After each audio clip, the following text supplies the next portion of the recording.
Pierre-Yves Rougeron, bonjour. Bonjour. Et bonjour également à nos internautes qui nous suivent pour cet entretien de rentrée. Nous allons commencer tout de suite avec l'actualité du Cercle Aristote. Alors, l'actualité du Cercle Aristote, elle est assez riche ce mois-ci, enfin pour cette rentrée, pour trois raisons. Premièrement, le nouveau numéro de Perspective Libre là, est sous presse. Donc La France et la mer arrive. Il sera d'ailleurs en vente au moment de la publication de cet entretien. On reviendra en détail lors du prochain entretien sur son contenu. Donc là, nous finissons de travailler sur le prochain numéro, qui sera numéro sur De Gaulle au XXIe siècle. Ça, c'est le premier point. Le second point, c'est la création, disons, d'un nouveau défi d'une nouvelle expérience plutôt pour mon équipe, qui va être la création de Dissonance. Dissonance, qui est une sorte de programme de web radio qui aura lieu une fois par semaine, qui va se définir de la manière suivante, c'est-à-dire que les amis et compagnons de route du Cercle vont aider une équipe de brillants jeunes journalistes qui vont gérer ces émissions d'1 à 2 heures, qui porteront sur des livres, des sujets d'actualité, avec une partie des auteurs que nous ne pouvons pas faire venir au Cercle pour différentes raisons, et entre autres parce que nous ne pouvons pas passer à plusieurs conférences par semaine. Il ne faut pas oublier que nous sommes une association bénévole, que nos membres sont bénévoles, et que le public ne tiendrait peut-être pas à plusieurs rencontres par semaine, mais que néanmoins il y a énormément de gens brillants en France. Il n'y a pas suffisamment de semaines dans une année pour que nous puissions les présenter tous ceux que nous avons envie de présenter. Et donc voilà, ça sortira une fois par semaine, et ces rendez-vous seront thématiques et marqués par la présence des amis et compagnons de route de mon équipe, Eric Gagen, Laurent Junger, Norman Palma, plus quelques autres, et une équipe que vous connaissez bien d'ailleurs, enfin, que ceux qui écoutent les entretiens vont commencer à s'habituer aux voix de ceux qui vont le faire.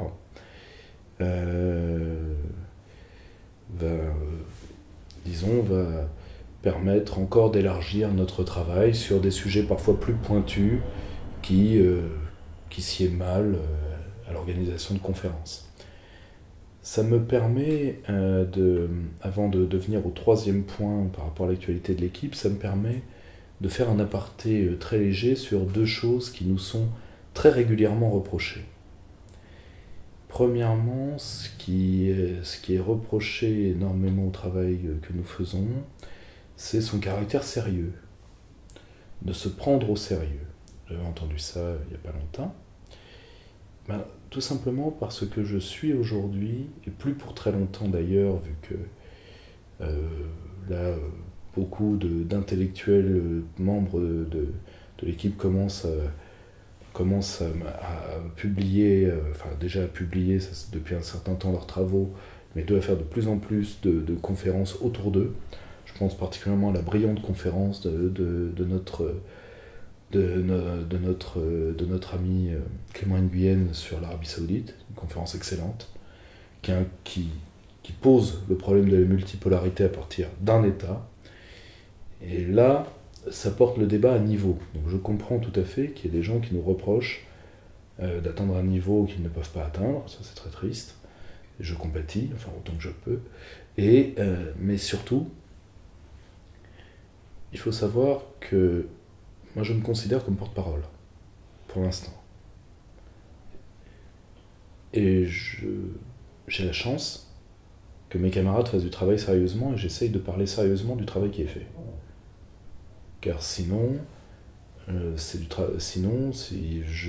j'y mets de la gaudriole, ou du moins trop de gaudriole, je salope le travail qui a été fait. Ça, je le refuse. Donc si des gens, et je sais qu'il y a beaucoup de gens qui font du web à partir de conneries, donc nul n'est obligé, je n'oblige personne à regarder ces conférences, personne n'est jamais obligé de regarder ces vidéos, donc ceux qui pensent que c'est trop sérieux pour eux, bon, après tout, Internet, c'est 80% de pornographie, donc il y a de la marge pour trouver de quoi s'amuser, plus des vidéos de musique et des photos de chats. Donc, c'est pas mal. Voilà. Une autre chose, justement, parce que, si vous voulez, Internet, c'est le... Pour ça, j'ai toujours été contre l'anonymat sur Internet, parce qu'Internet, c'est le royaume des lâches. Vous voyez, c'est le rue Lauriston 2.0. Mon voisin, non content d'être communiste, virgule, etc. etc. Gros bisous à la commandantour, etc. Internet est plein de gens qui sont des individualistes acharnés, qui sont des ratés, pour beaucoup, parce qu'ils ont toujours refusé de s'inscrire dans une démarche intellectuelle collective.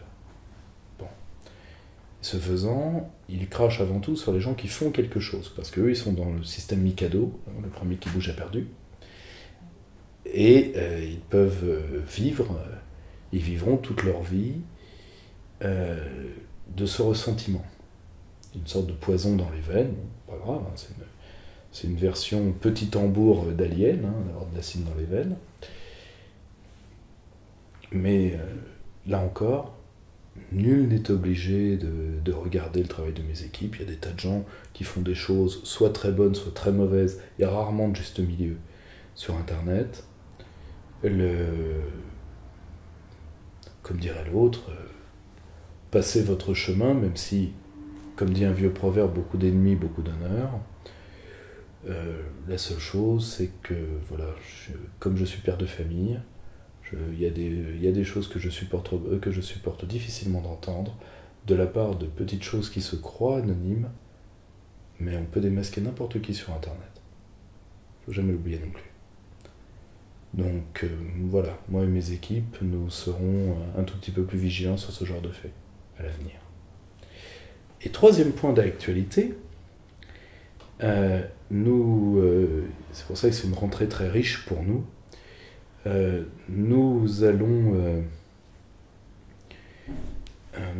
nous caressons le projet pour ceux qui voudront nous aider.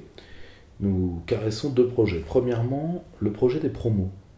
La première promo de la formation politique va arriver à terme en décembre. Donc j'estime que c'est une expérience concluante, puisque un peu plus d'une vingtaine de jeunes garçons et de jeunes femmes sont venus se former. Donc ceux qui veulent se former pour l'année prochaine, donc qui commence en janvier, peuvent d'ores et déjà nous écrire l'adresse cerclearistote@gmail.com qui va s'afficher.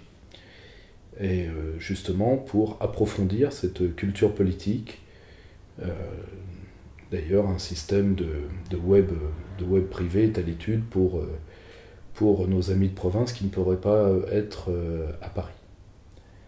Ça c'est la première chose, dont ceux qui veulent assurer leur formation, qu'ils soient à Paris ou qu'ils soient en province, peuvent venir au moins nous poser les questions, nous déposer les CV. Et dans ce cadre-là, je caresse depuis quelques semaines, avec mon équipe, un autre projet, mais qui aura lieu, lui, l'été prochain, s'il a lieu. Comme vous le savez tous, nous allons vers une année qui sera l'année des présidentielles. Pour le camp national, ça va être une année extrêmement difficile. Je vais dire pourquoi. Parce que, et comme ça m'est beaucoup posé, je me permets de répondre d'ores et déjà à une question. Mon équipe, en tout cas, les membres de mon équipe feront ce qu'ils veulent, mais l'équipe en elle-même, le Cercle Aristote, la revue Perspective Libre, tout ce que nous avons fait ne prendra pas parti, ne donnera aucune consigne de vote. Premièrement parce que tout le monde se balance d'éventuelles consignes de vote que j'aurai à donner, et ça que je comprends très bien. Alors, je ne vois pas pourquoi les gens me les demandent. Et deux, parce que pour nous, ça va être une horreur, parce qu'on va avoir des gens très intelligents, s'entretuer, se cracher à la gueule, pour un résultat où pour l'instant le camp national part vaincu. Parce que nous avons la force, nous n'avons pas la stratégie. Donc je refuse de voir, et je vais les citer, combien y aura-t-il, et comme ça me permettra de clore une fois pour toutes le volet prise de position pour mon équipe pour cette année. Combien y aura-t-il de candidats nationaux ou avec un programme patriotique aux élections présidentielles de 2017 ? On va les lister, et bien sûr, les 2 tiers n'auront pas leur signature.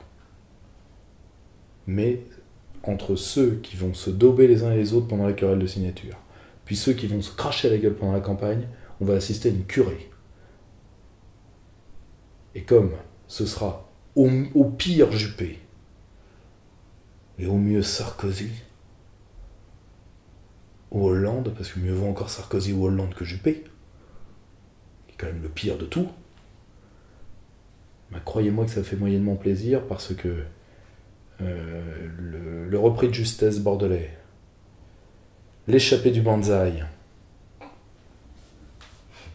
ou alors, vous l'avez vu dans le bouquin, la conversation avec les journalistes, et mon équipe peut témoigner que depuis 1 an et demi, je sais que les communicants de l'Élysée travaillent sur la fameuse opération Wedding Party, c'est-à-dire de faire se marier le gros. Hein ? Non mais, si vous voulez, j'échoue dans le Canard enchaîné dans le monde, je rebondis dans Gala, si vous voulez, ça fait mal à la France, quoi. Ça nous coûterait des larmes si nos yeux pouvaient encore en verser. Mais en tout cas, moi, je ne participerai pas, et les miens ne participeront pas, à la curée dans le camp national qui va avoir lieu. Parce qu'entre le front, le mec du front de gauche, la partie nationale du front de gauche, l'UPR, DLF, plus tous les petits candidats, Lassalle, Tauzin, Nikonov,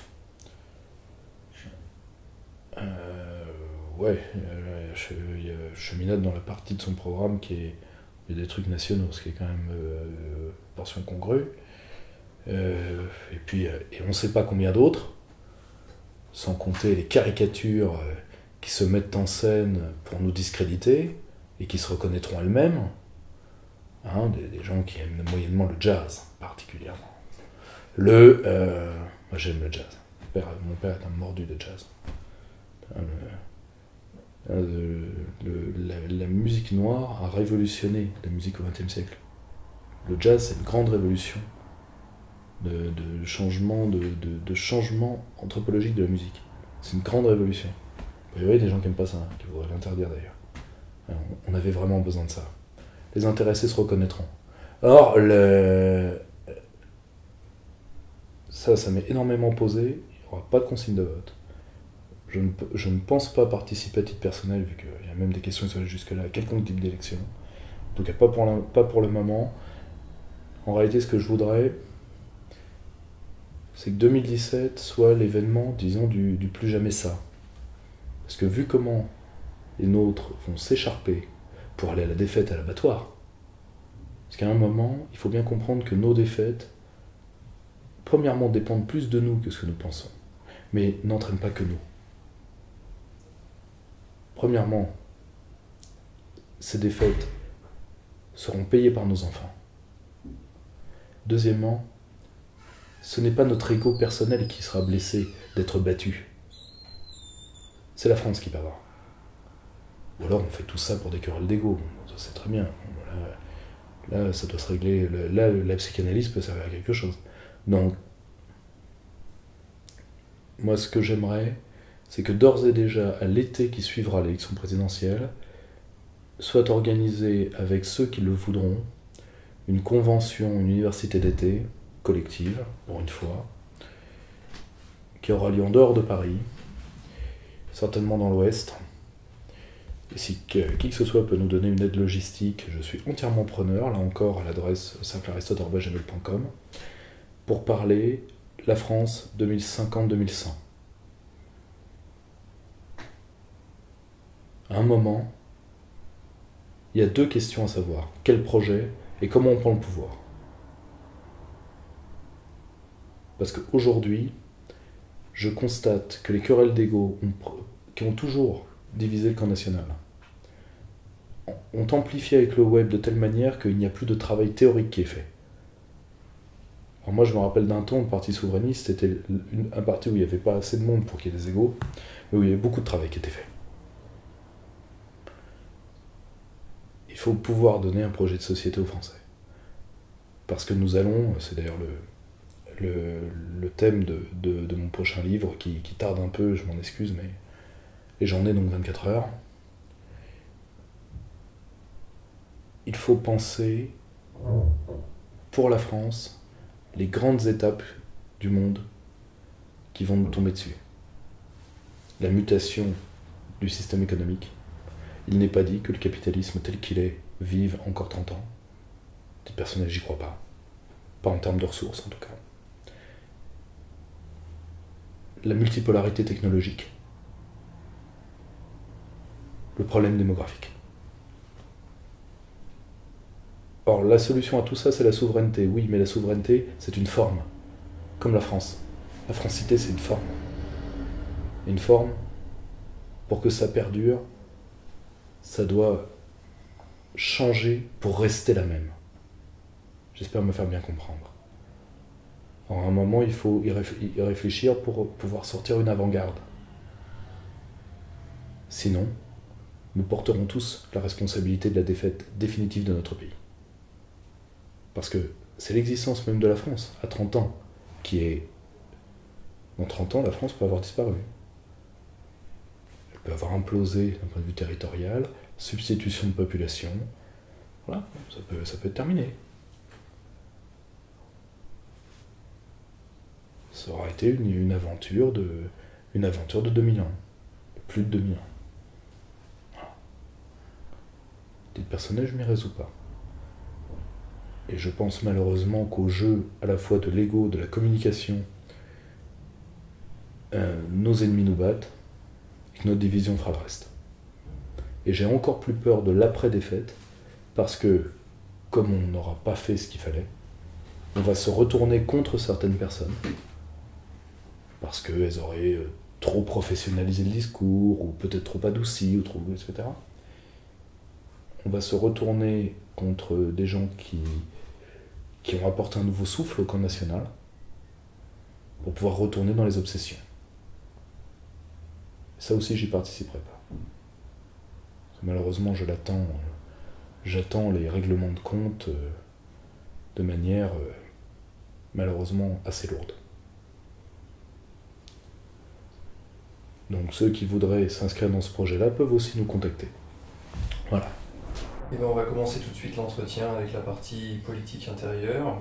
Et on va revenir sur une défaite, puisque vous parliez de défaite avec l'attentat terroriste qui a eu lieu à Nice et qui a tué plus de 80 de nos compatriotes. Est-ce que vous voulez faire un point sur ça d'abord?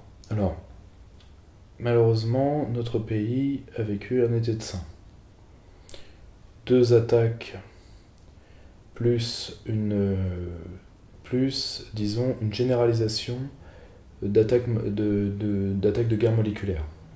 Par exemple, entre les deux, il y avait eu un sympathique islamiste qui a tenté de tuer une femme et ses deux enfants, qui a d'ailleurs perforé le poumon d'une petite fille. Heureusement, heureusement, grâce à Dieu, tout le monde s'en est sorti. Ce qu'il faut bien comprendre, c'est que, particulièrement, l'attaque sur les enfants aurait pu occasionner des représailles. Alors tout le monde dit que les Français ont quand même réussi à résister à la tentation des représailles. Oui, beaucoup s'en félicitent, certains le regrettent. C'est un débat très difficile à trancher.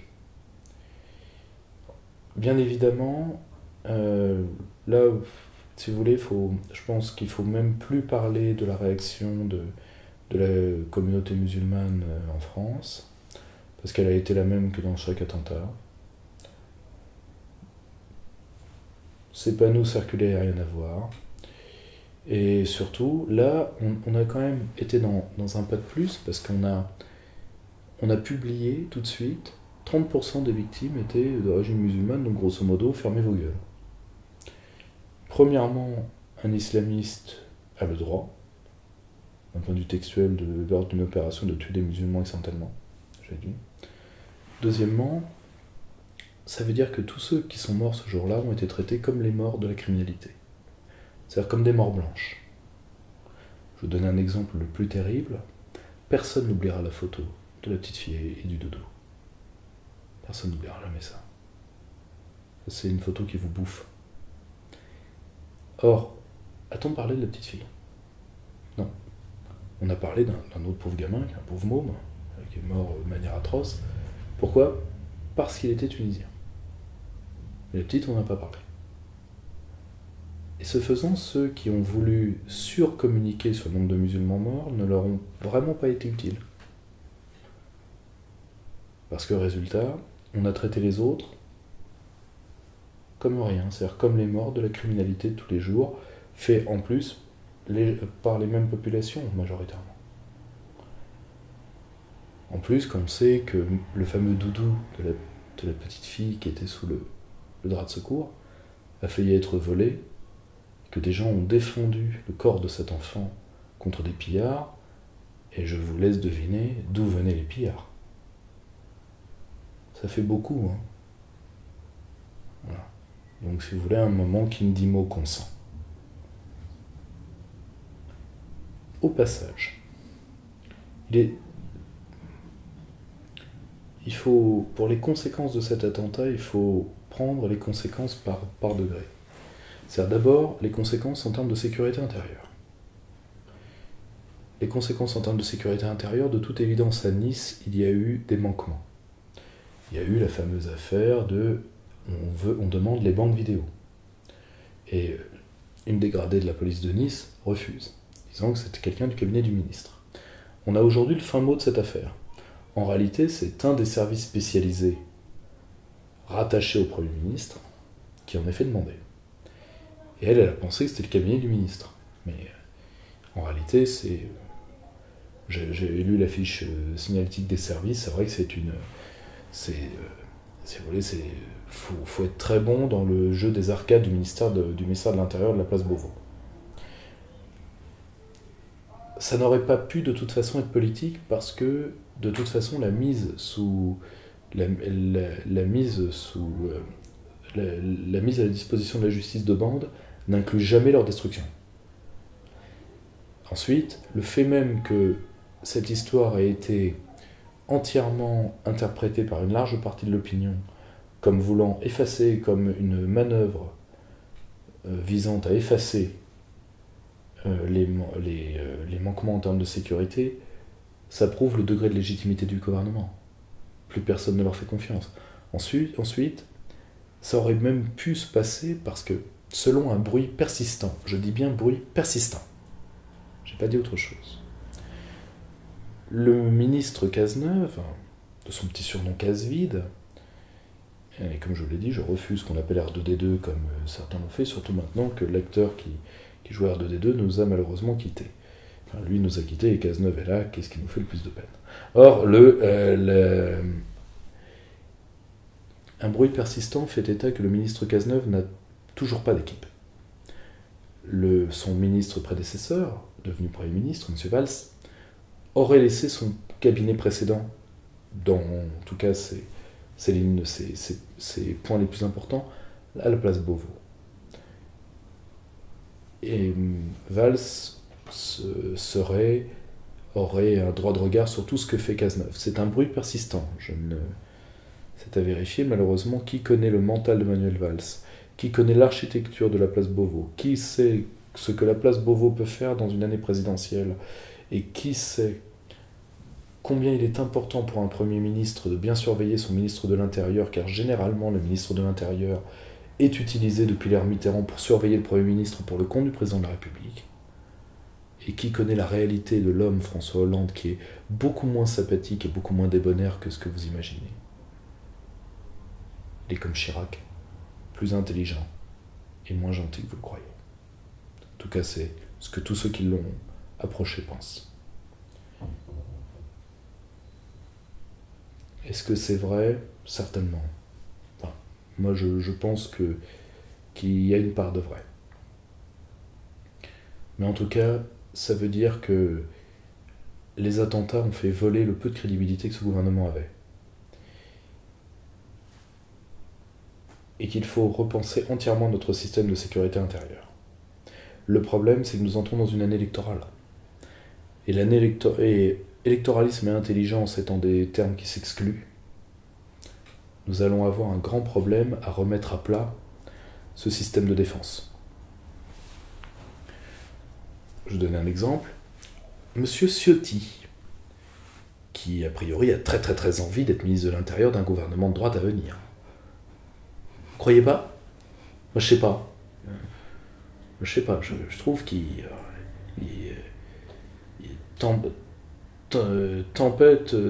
tempête sous un crâne esselé et déboisé. Or, je pense que M. Ciotti a de très très grandes envies d'être ministrable, vraiment. Et donc, il fait de la tambouille, de la mousse, du fumigène. Et par exemple, il a parlé de l'israélisation de notre politique de sécurité intérieure. Faute lourde.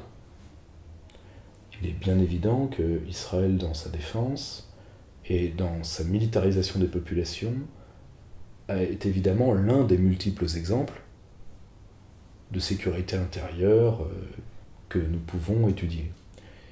Le problème, c'est de le nommer.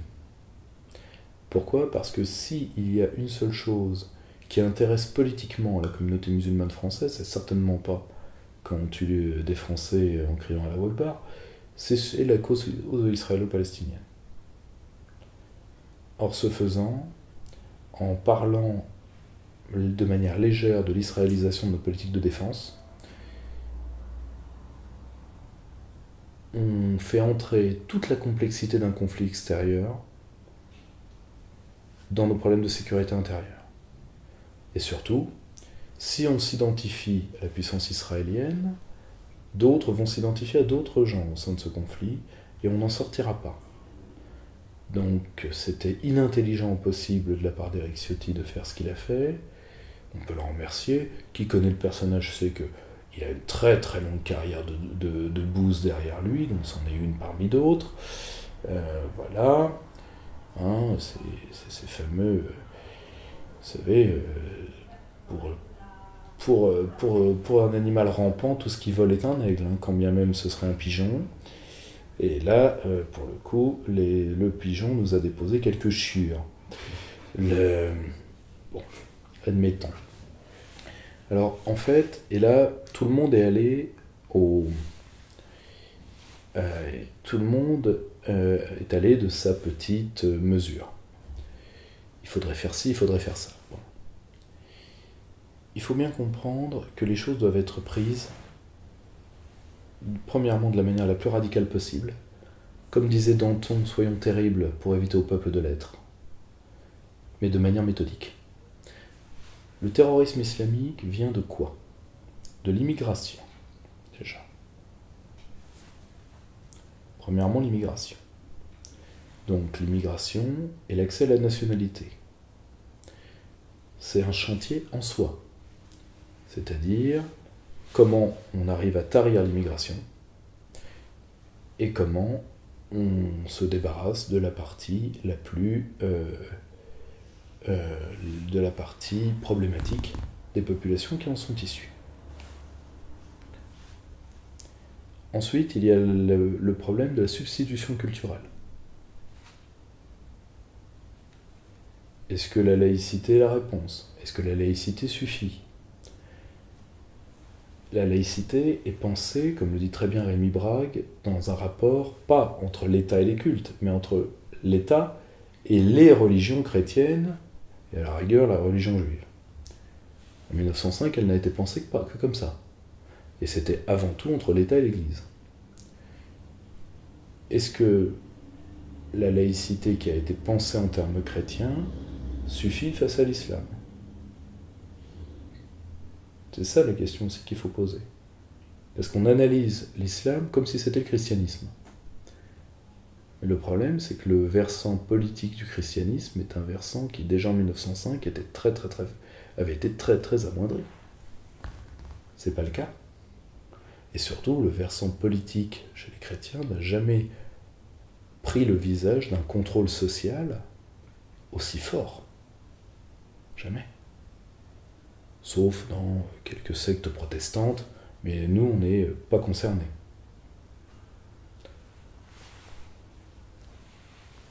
Ensuite, la réorganisation de la transmission culturelle. C'est-à-dire qu'il y a une culture française, parce que la loi ne peut pas tout. Ce que les Français veulent défendre, c'est pas leur loi, c'est leurs mœurs. Et là, on réinvente l'eau chaude. Hein. On réinvente l'eau chaude. Hein. La pensée des mœurs, c'est une pensée qui est très présente chez Montesquieu, très présente chez les Lumières d'un point de vue général. Mais, si vous voulez, voilà, on réinvente l'eau chaude. C'est-à-dire que la France, ce n'est pas qu'un code de loi. Comme Régis Debray l'avait très très bien écrit dans un ouvrage sur l'Europe, qui avait un titre magnifique, s'appelait Le Code et le glaive, après l'Europe, la nation. Il faut un code et un glaive. Voilà, c'est... Et le point commun Et il n'y aura de changement de posture, parce que là, culturellement, il nous faut un changement de posture, que dans une reprise de souveraineté. Sinon, tout ça, c'est folklorique. Tant que vous êtes dans les griffes du droit communautaire, de la Cour européenne des droits de l'homme, d'une demi-douzaine de pactes internationaux sur les droits de l'homme qui veulent rien dire, et tant que vous gardez le droit de l'hommisme comme fondement de votre pensée juridique, moi, ça m'a beaucoup surpris. Hein. À mon avis, on parlera du Burkini après, mais c'est le même problème. De tous nos bons juristes, soi-disant souverainistes, qui d'un seul coup s'agrippent à la Convention européenne des droits de l'homme. Le problème, c'est que le droit de l'hommisme n'est pas du droit. Le droit, c'est fait pour faire tenir les sociétés. Les libertés publiques sont faites avant tout pour garantir un certain nombre de droits et d'accès à la dignité à la totalité de la population. Et les libertés individuelles viennent, et c'est horrible d'avoir à dire ça, qu'on ait déculturé les gens à ce point. Les libertés individuelles viennent toujours après les libertés publiques. Pourquoi ? Parce qu'elles dépendent des premières. Tout simplement. Nul n'est libre dans un État qui ne l'est pas. Déjà et d'une. 2. Un pays qui n'a pas de liberté publique, et la première liberté publique c'est la sécurité et la survie collective, ne pourrait garantir aucune liberté individuelle. Parce que la liberté individuelle des pauvres gens qui sont passés sous le camion, on dira ce qu'elle vaut aujourd'hui. Ça et celle de leurs proches. Et quand même, il y a eu des cas de familles entières décimées ce soir-là. Ok ? Donc, la reprise de souveraineté permet à la fois d'aménager, de réaménager notre politique extérieure au passage. Il y a les écrits, mettra l'ouvrage en incrustation, d'un spécialiste du renseignement suisse qui s'appelle Jacques Beau, que nous avons reçu lors de notre colloque annuel, qui a fait une très bonne intervention en disant que les interventions occidentales étaient l'une des sources principales du terrorisme. C'est en partie vrai. Et d'ailleurs, il l'étaye très bien. Mais, et c'est là où il ne faut pas prendre le pli, ce n'est pas parce que nous faisons des interventions qui leur permettent de recruter que la source de la haine de l'islam radical pour nous, d'ailleurs l'État islamique dans ses revues théoriques s'en explique très bien, nous faisons la guerre parce que nous vous haïssons. voulez, ils n'auraient pas besoin de ça. Ça ne veut pas dire que notre politique étrangère ne doit pas changer, ça veut dire que notre politique étrangère ne doit pas être jaugée à l'aune de la menace, mais à l'aune des intérêts français. Ni plus ni moins. Tout simplement parce que jamais, si vous voulez, dans cette version de l'islam, vous pouvez... vous savez, pour faire la guerre, il ne faut pas être deux. Il suffit qu'il y en ait un qui la veut. Et ils n'ont pas de raison de ne pas la vouloir. Ils l'expliquent d'ailleurs très bien, très intelligemment, dans les revues qui sont les leurs. C'est écrit partout, sauf par des idiots. Donc, après, ça c'est à l'échelon global. C'est premièrement tous les verrous mentaux, droit de l'hommisme, qui doivent sauter. Ensuite, c'est un appareillage technique. L'appareillage technique, c'est premièrement un système juridique à part, enfin un système juridique à part au sens institutionnel, pas au sens légal. Le retour des cours de sûreté de l'État, des peines appropriées, relégation. La relégation n'étant qu'une résidence forcée. Hein. C'est une relégation à la base. La seule chose, c'est qu'au lieu de vous mettre en résidence forcée chez vous, on vous met en résidence forcée ailleurs. C'est tout. La dissolution de la Ligue de défense des musulmans, l'UOIF, tout ça. Et surtout, la lutte contre les deux formes d'islamisation. Car il ne faut pas oublier que les radicaux ne sont que l'alibi des pseudo-modérés pour obtenir des droits par la peur. Grosso modo, sans Daesh, il n'y a pas Tarek Obrou. Ou il n'y a pas Tariq Ramadan, ce qui revient à la même chose. Donc ça, c'est ensuite, l'échéance de nationalité, différents types de partenariats, j'en ai déjà parlé avec certains pays pour nous aider à les traiter. Et aussi remilitarisation des populations. C'est là où, dans une optique de survie des populations, il faut bien comprendre deux choses. La survie d'une population, c'est à la fois des logiques individuelles et des logiques institutionnelles. En l'absence de logique institutionnelle viable, la preuve, M. Hollande a fait la pub de la réserve, alors que la réserve a été saignée, comme l'armée elle-même, par la liquidation budgétaire. Aujourd'hui, moi je suis totalement en désaccord avec les gens qui disent qu'on ne pourrait pas remettre le service militaire. C'est pas... Si vous voulez, là par contre, un petit peu de volonté, mais c'est vrai que l'armée n'a plus logistiquement les moyens de le faire. Après, une partie des militaires voudrait à tout prix que l'armée n'ait pas de rôle éducatif, et ça malheureusement, je suis désolé, mais l'armée a toujours eu un rôle éducatif. Et là, je prends... j'en appelle avant tout aux écrits du général de Gaulle vers l'armée de métier. Vers l'armée de métier, ça n'a jamais voulu dire l'abandon de la conscription. Le général de Gaulle était bien évidemment pour le maintien de la conscription, mais à côté, il y avait une armée professionnelle. Pourquoi ? Parce que les techniques des armes font qu'aujourd'hui, vous ne pouvez plus faire ce qu'avait fait la bêtise des Américains au Vietnam, c'est-à-dire de faire 2 mois de ce qu'ils appelaient les Asian Villages, hein, les villages asiatiques, pour ensuite être parachutés au Vietnam. On a vu comment ça s'est terminé. Hein. Mais il faut redonner à l'armée ces moyens-là en sachant que ce n'est pas, évidemment, l'outil militaire sert à faire la guerre. Le problème, c'est que l'armée n'est pas uniquement un outil. C'est aussi une structure sociale, jusqu'à preuve du contraire. Et il est vrai qu'aujourd'hui, après l'avoir saigné, on lui demande de balayer les chiottes. C'est ça. Hein, on a tout saigné, on fait appel à la réserve, c'est balayer les chiottes. Bon. Merci Hollande.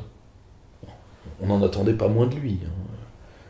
D'ailleurs, c'est bien parce que comme on n'en attend plus rien, il arrive à nous dégoûter encore plus. Donc refaire les corps de socialisation, comme l'armée, qui vont nous permettre d'absorber ces chocs. Ensuite, ça j'y reviens, la militarisation des populations n'aura pas le choix. D'ailleurs, l'Allemagne a demandé aux gens d'avoir des vivres chez eux. Je pense que c'est dans une optique complètement folle, parce que l'Allemagne d'ailleurs dicte la politique communautaire là-dessus, où l'Union a maintenant dans ses rapports de sécurité-défense 2 ennemis, la Russie et Daesh, ce qui est délirant. C'est ce qui est sous acide. Hein. J'invite les gens à regarder les débats du Parlement européen sur le site du Parlement.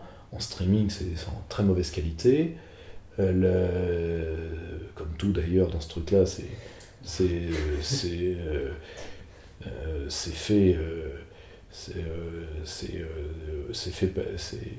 de la course de fond faite par les cul-de-jatte.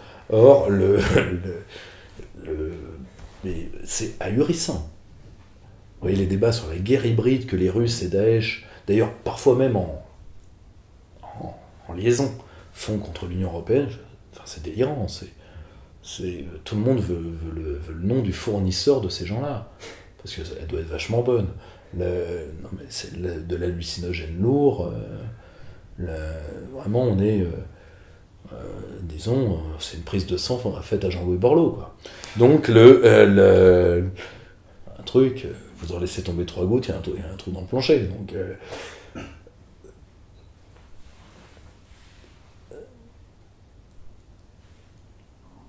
ça part d'une bonne intention, néanmoins.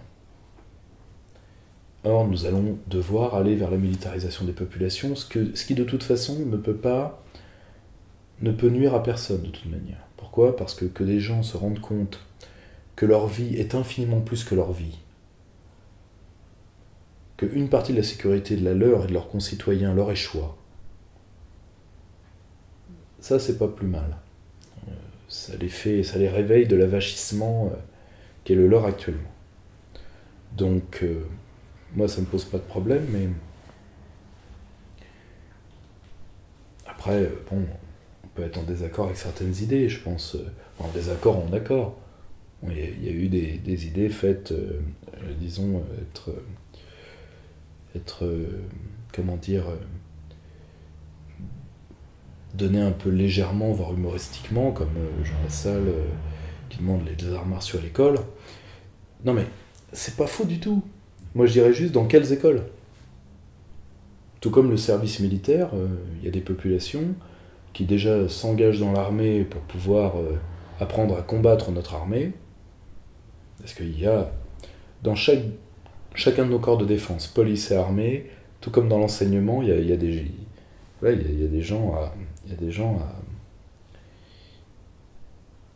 gens qui sont déjà été fichés, et puis il y a des gens à exclure. Voilà, ça on n'y peut rien. Hein. En plus, la seule chose, c'est à côté des services militaires, il faut faire des services civils pour les gens qui ne peuvent pas faire de service militaire. Pour des raisons tout simplement de sûreté de l'État. Après on me dira, c'est discriminatoire. Oui, mais la discrimination, c'est ce que fait la pensée, déjà. Et tous ceux qui hurlent à la discrimination ne se rendent pas compte qu'ils emploient un mot de criminologie dont ils ne comprennent pas le sens.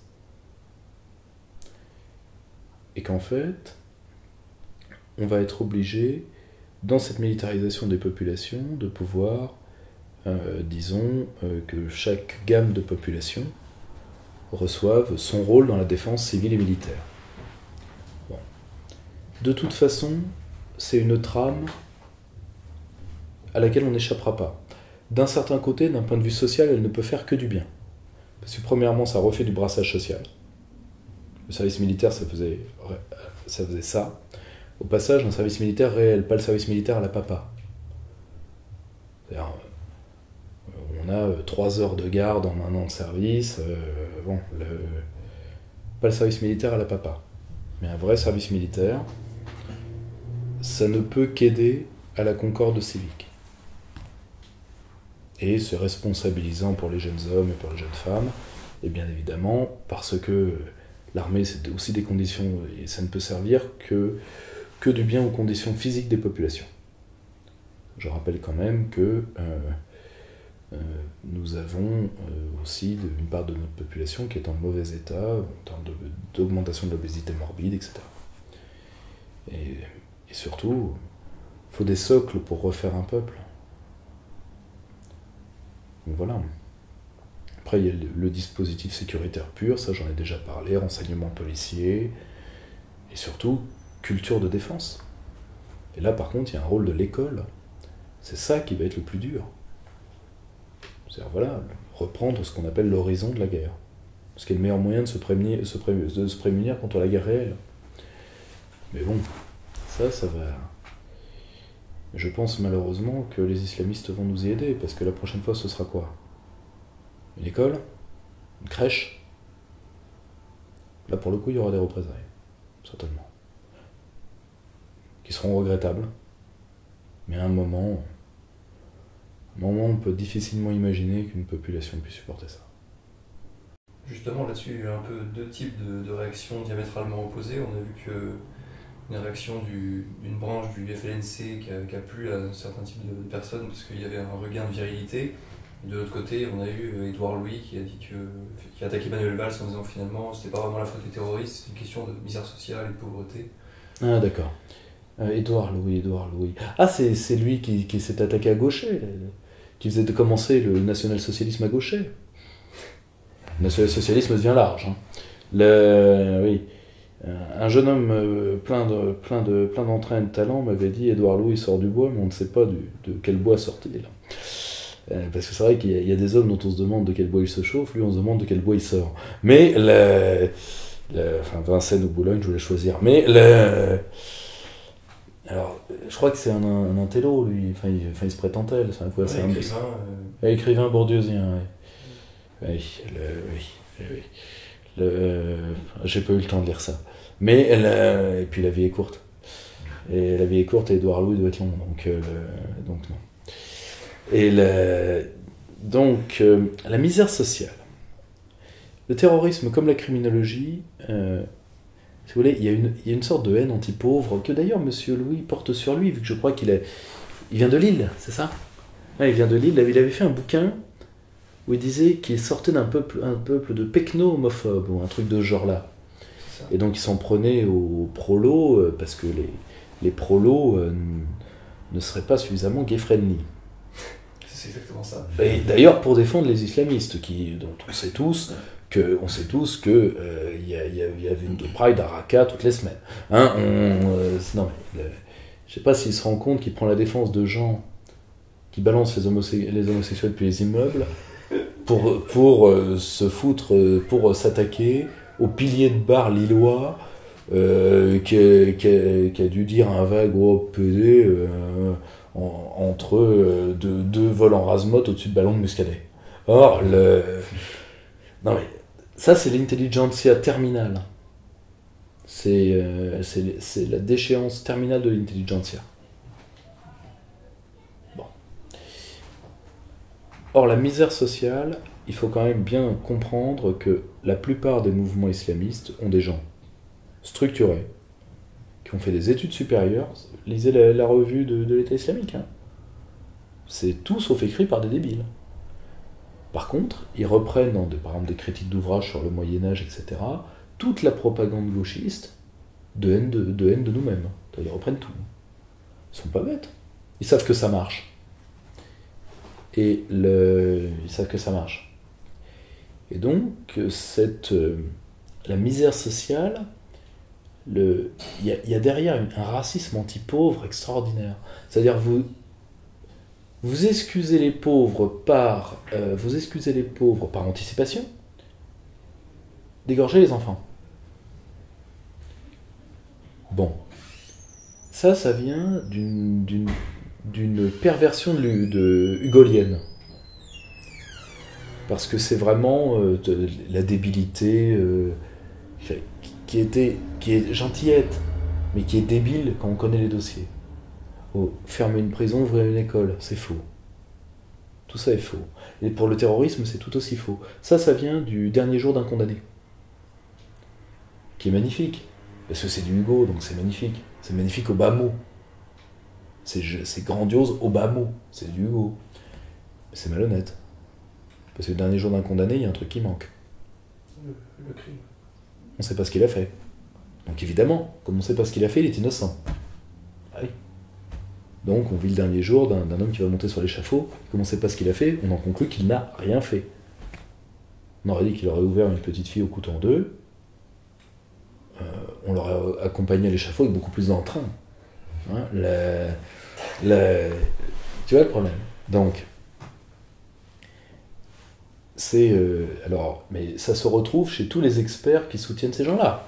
Raphaël Lioger, alors lui qui est un ancien spécialiste du bouddhisme qui, a priori, n'a pas reçu de ses pairs la confirmation de son talent, donc qui est devenu charia friendly, en veux-tu en voilà. Évidemment, monsieur Mucchielli, sociologue de l'excuse à tout faire, qui, comme tous les sociologues de l'excuse, Paul-François Paoli avait fait un très bon truc là-dessus, sur les pères français de l'idéologie de l'excuse, les Foucaldiens, etc. Tous ces gens qui aiment les marges. Hein, le problème, c'est que les marges sont... C'est pour ça que ces gens-là sont tous des anti-marxistes, Foucault, etc. Le problème des marges, c'est que les marges sont les ennemis du peuple. Le lumpen prolétariat est l'ennemi du prolétariat. Faut jamais oublier ça.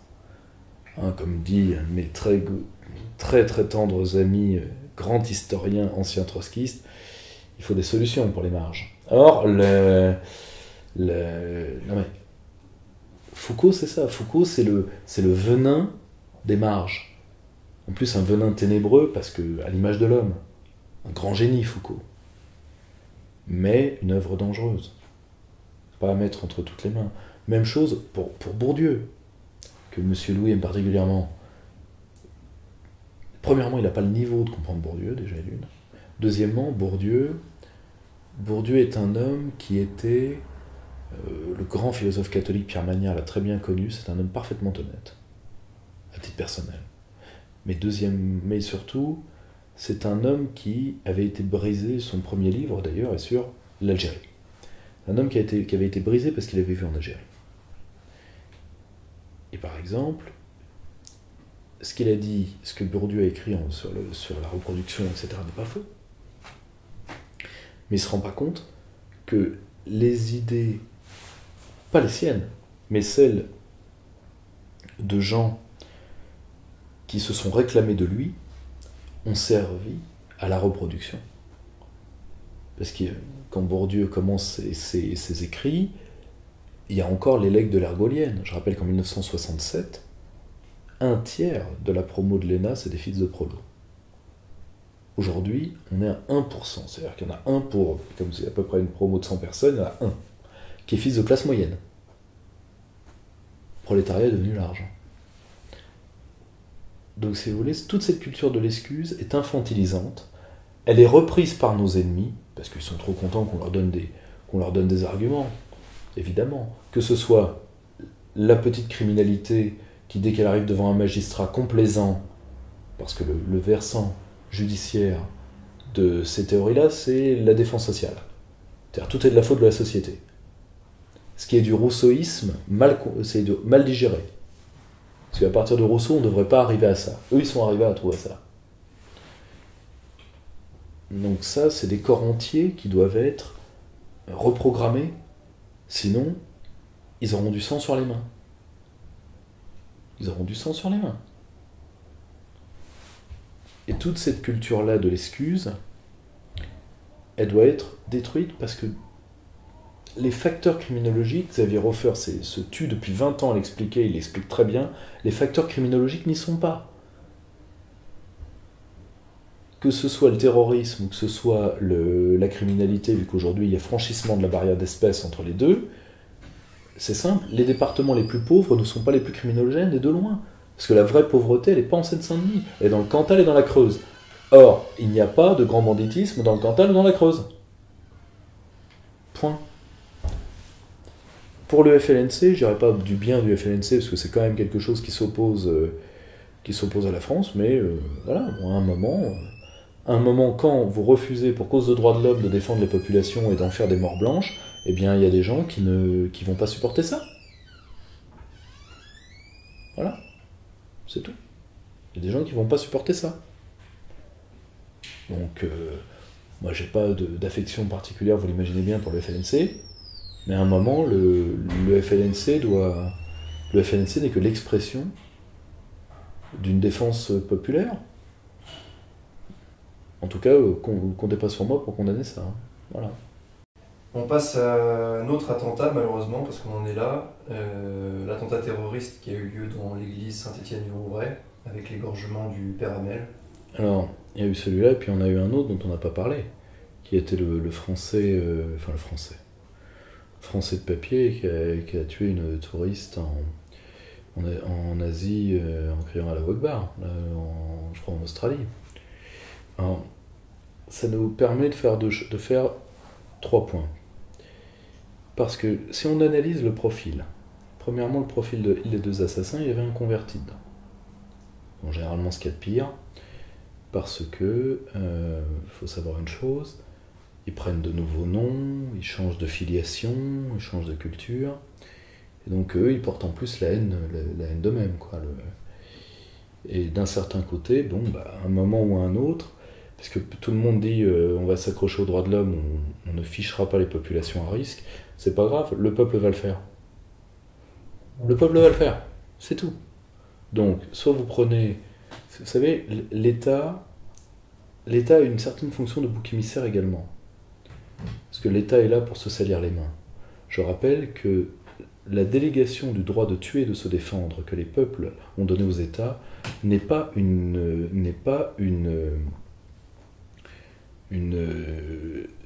délégation ad vitam aeternam. C'est une délégation révocable. Parce que les gens veulent défendre leurs enfants.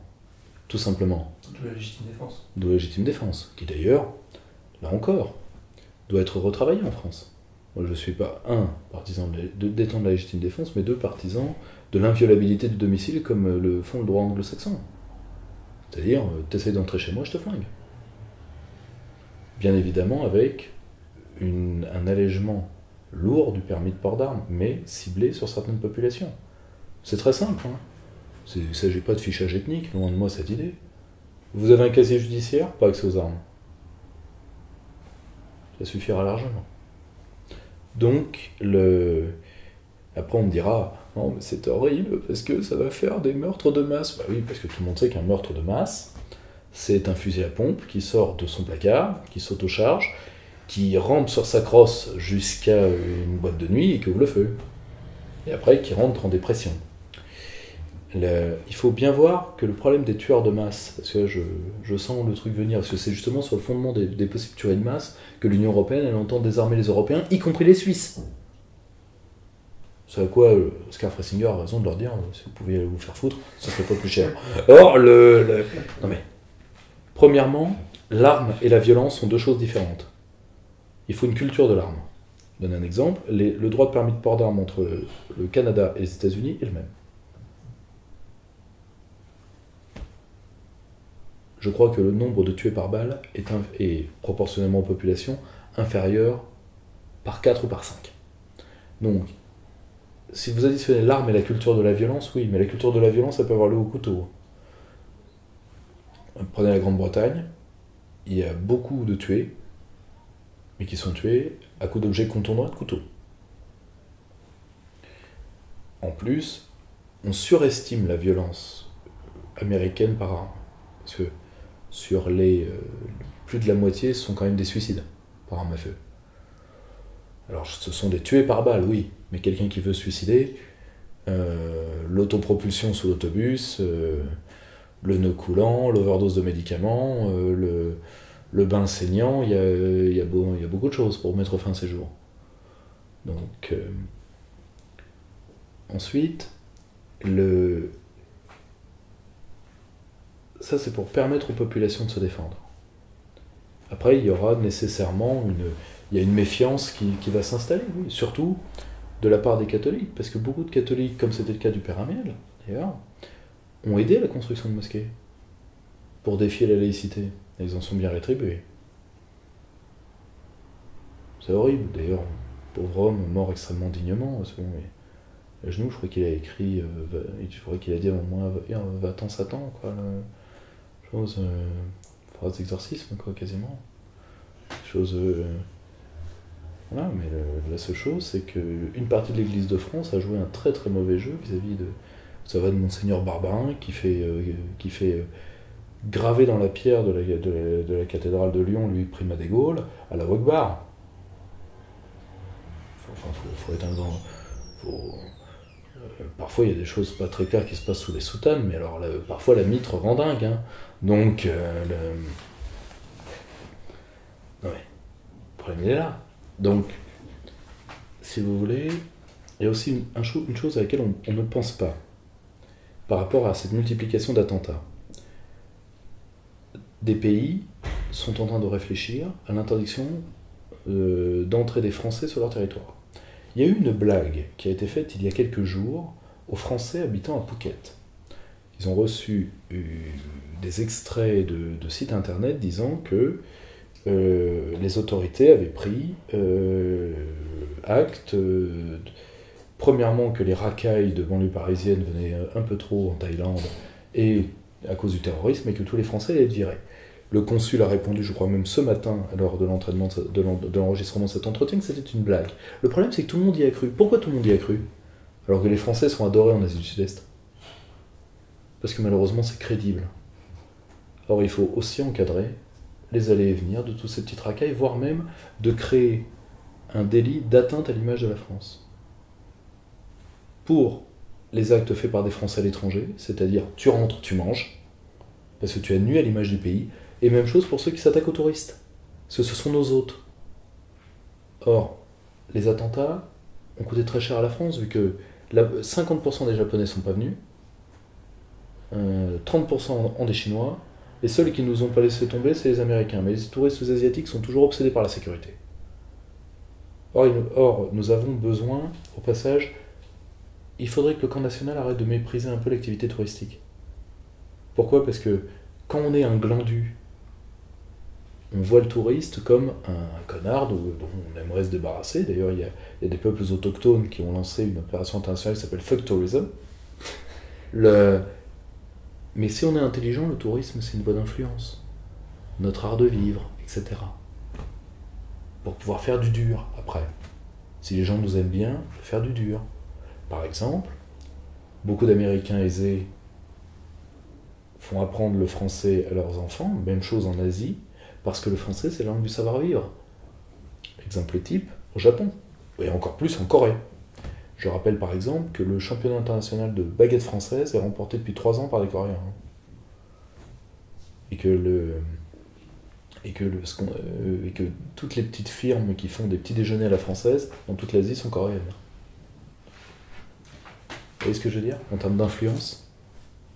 Donc il est peut-être temps de réfléchir au tourisme comme aspect stratégique et non uniquement... Parce que si on n'en fait pas un aspect stratégique, je peux comprendre qu'on ne supporte pas le touriste. Mais il faut un petit peu réfléchir et prendre les choses avec intelligence. Ça, c'est le premier point. Le second, c'est que le second, c'est de bien comprendre que ces attentats vont nous coûter extrêmement cher en termes d'image, d'où le fait d'apparaître comme un pays à poigne. Là, pour l'instant, on est dans l'indécision politique. On parle de guerre contre le terrorisme, ce qui est faire des grands mots pour pas grand-chose. Ça, c'est pas une guerre, ça tue moins que les accidents de la route pour l'instant.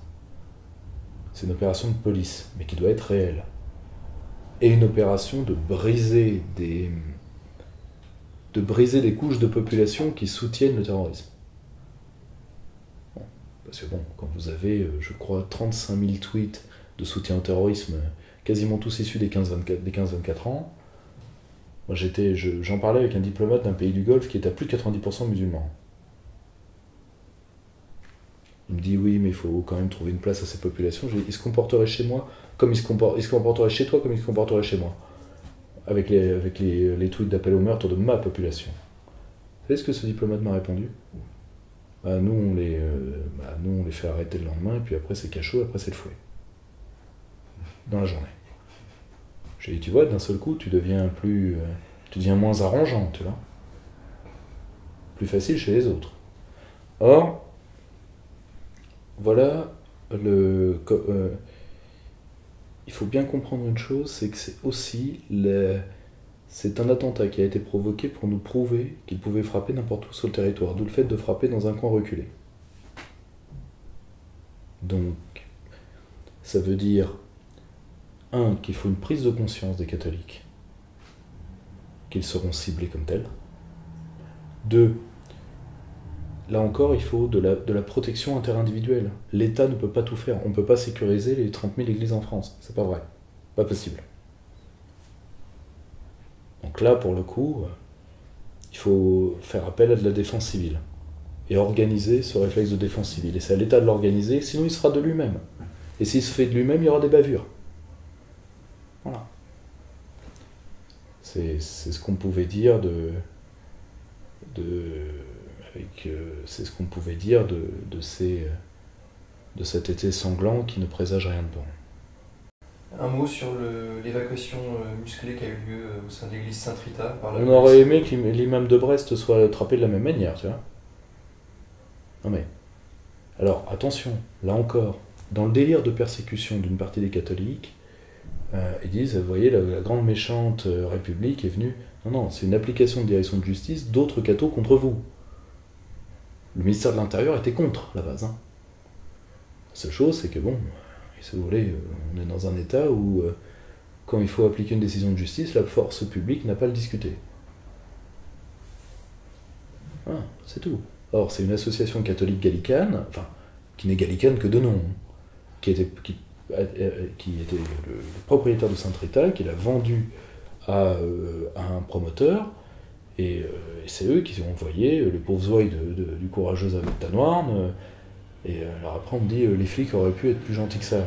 J'entends bien, mais bon, là, les bons cathos qui adoraient les flics quand ils cassaient du cégétiste, et qui, à la manif pour tous, ont commencé à dire « All cops are bastards hein, », un cab, je suis désolé de vous le dire, mais quand ça se passe mal avec le service d'ordre de la CGT, ça tape plus fort que ça. Hein. Ensuite, les flics, ils font leur job. Les flics font leur job. Si vous voulez, un CRS, c'est pas une danseuse, c'est pas entraîné comme tel. C'est pas entraîné en souplesse, c'est entraîné en force, un CRS. Ça n'a pas le physique petit rat de l'opéra, quand même. C'est une armure qui fait au moins 40 bons kilos, l'armure. Tu la prends sur le coin de la gueule, bon, ça fait mal. Mais surtout, ça veut dire que beaucoup de catholiques sont aujourd'hui, de catholiques pratiquants en tout cas, sont dans un vrai délire de persécution. Par exemple, quand on a surinterprété les propos de Florian Philippot, qui parlait des grandes croix pectorales de civils, hein, pas de prélats, hein, de civils. Vous en avez vu souvent, des grandes croix pectorales portées par des civils. La seule fois où j'en ai vu un, c'était un intégriste à moitié taré qui s'était habillé en religieux, je pensais que c'était un trave. Donc faut quand même déconner. Saint-Rita doit être sauvé, évidemment, tout le monde soutient là-dessus, le problème n'est pas là. Le problème, c'est de ne pas surinterpréter. La seule chose, c'est la guerre que se font les cathos entre eux. Où là, pour le coup, l'État français est juste spectateur, et donc il applique des décisions de justice, c'est ce que je dis. Là, après, il y a je rappelle que ceux qui ont voulu que la décision soit exécutoire, au sein, je crois que c'est le ministère de la Justice, se sont heurtés au ministère de l'Intérieur. Donc là, beaucoup de cathos qui psychotent, c'est l'État, derrière l'État, c'est évidemment la franc-maçonnerie. Non, à un moment, faut arrêter la bigoterie belge, quoi. Or, ils mettent des trucs, faut arrêter faut arrêter d'écouter les intégristes belges, quoi. Ils mettent des trucs pas nets dans le chocolat. Or, Saint-Rita, c'est avant tout une guerre intercatho. La question, c'est comment les frères en foi en sont arrivés là. Surtout, et là ça lie à notre sujet précédent. Pourquoi y a-t-il une tentative de l'islam radical d'utiliser les catholiques ? Parce qu'ils savent que les catholiques ont un récit vis-à-vis de l'État français totalement biaisé, qu'ils ont des blessures qui pour certaines sont réelles, qu'ils ont des grandeurs qu'ils ont oubliées, particulièrement l'extraordinaire aventure chrétienne qui a été la résistance, et surtout qu'ils sont tout à fait aptes à la trahison et à la division. Donc, il faut les scinder du corps national en leur promettant le front de la foi, tout ça. Bon, mais tout ça, on sait comment ça se termine. Pauvre Père Amiel, il l'a compris, oui, malheureusement. Le, si vous voulez, c'est une stratégie de division. Face à un ennemi, c'est l'unité de notre récit collectif qui va être testée. Et c'est à nous de le réinventer pour qu'il soit encore plus fort. Parce que sinon, ils se feront avoir. La preuve, le nombre d'envoyés des frères musulmans à l'égard des cathos qui prononçaient monts et merveilles sur le front conservateur pour la famille, etc. On a vu ce que ça a été la manif pour tous. Hein, s'ils étaient 20 sur 1 million, c'était le bout du monde. Voilà. Donc à un moment, faut aussi que les catholiques comprennent qu'ils ne peuvent pas...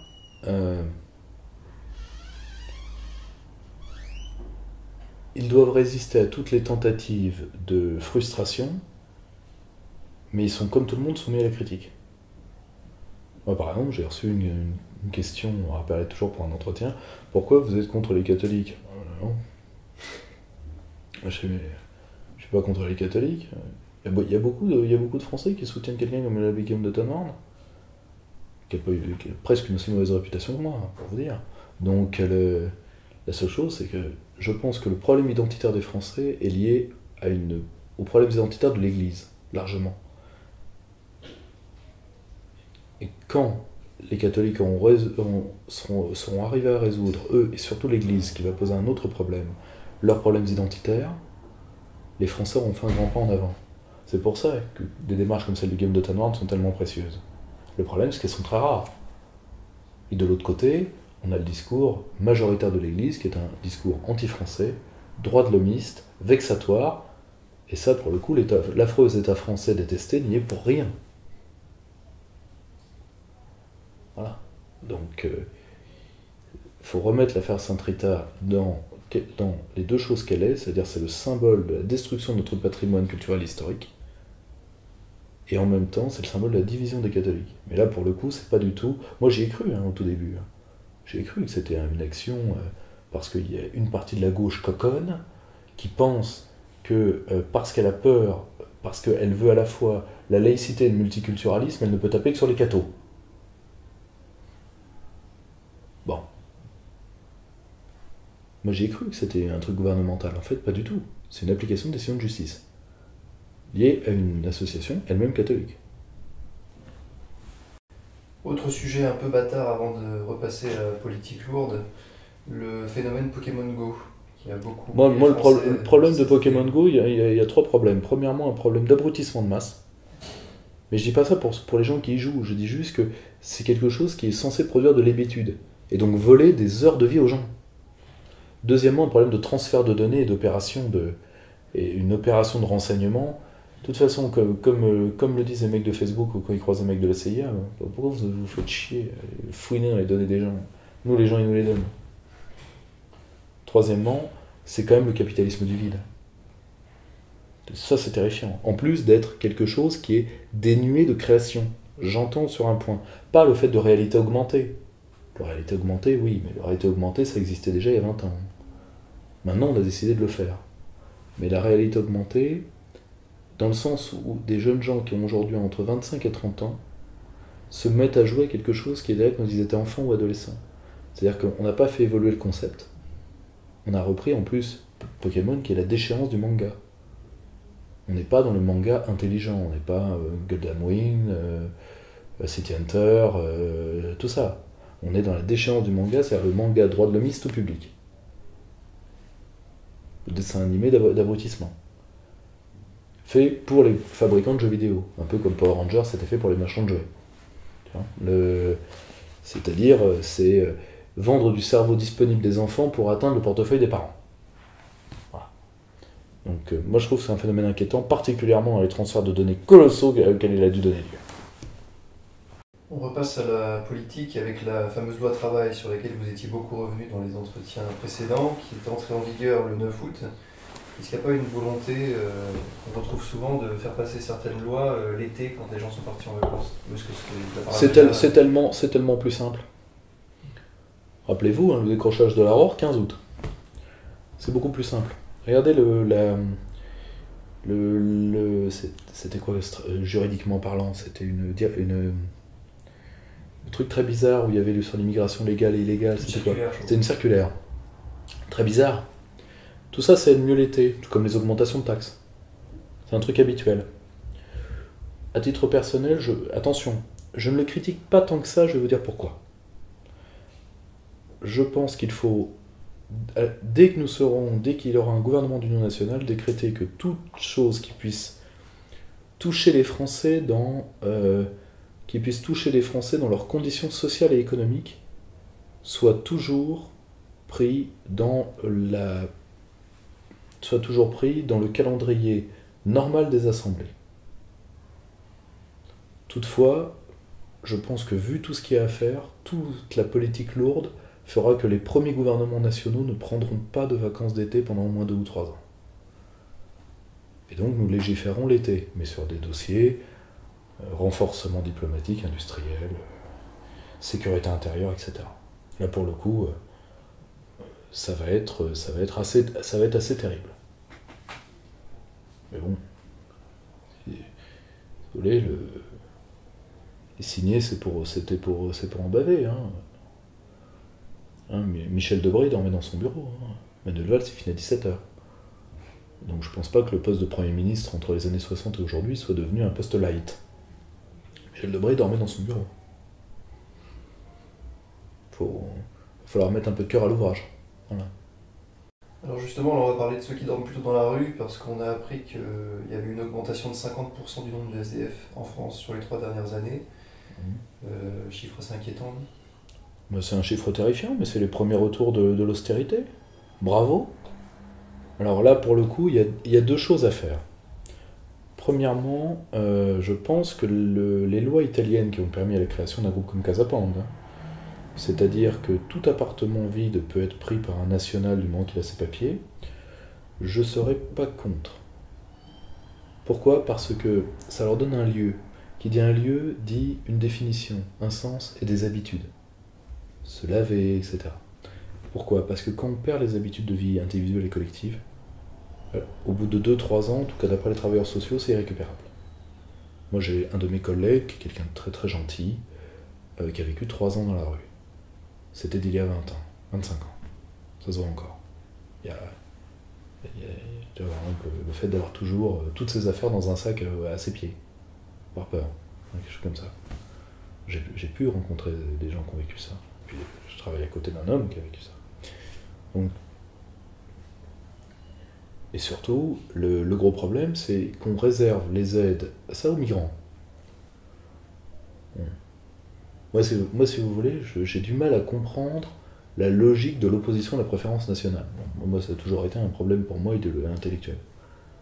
C'est-à-dire, si vous voulez, la vieille chanson disait « Je préfère mes sœurs à mes cousines à mes voisines à des inconnus des ennemis ». Donc ça voudrait dire qu'il faut préférer les ennemis aux inconnus, les inconnus aux voisins, les voisins aux cousins, les cousins aux frères, et les frères à moi. Ça, c'est une perversion de la notion chrétienne de Proximus, du prochain. C'est quoi la définition du prochain ? Ça, je pense que malheureusement, c'est une idée post-chrétienne devenue folle. Alors, vous l'aviez déjà esquissé un petit peu tout à l'heure, on va revenir sur l'affaire du Burkini, qui a beaucoup enflammé la presse et l'opinion publique durant le mois d'août. Est-ce que vous voulez faire un... Alors déjà, il y a 2 choses. On va distinguer 2 problèmes. Le Burkini, c'est quoi ? C'est une provocation islamiste et de revendication de remplacement de population. C'est-à-dire, vous les Français, on crache à la gueule.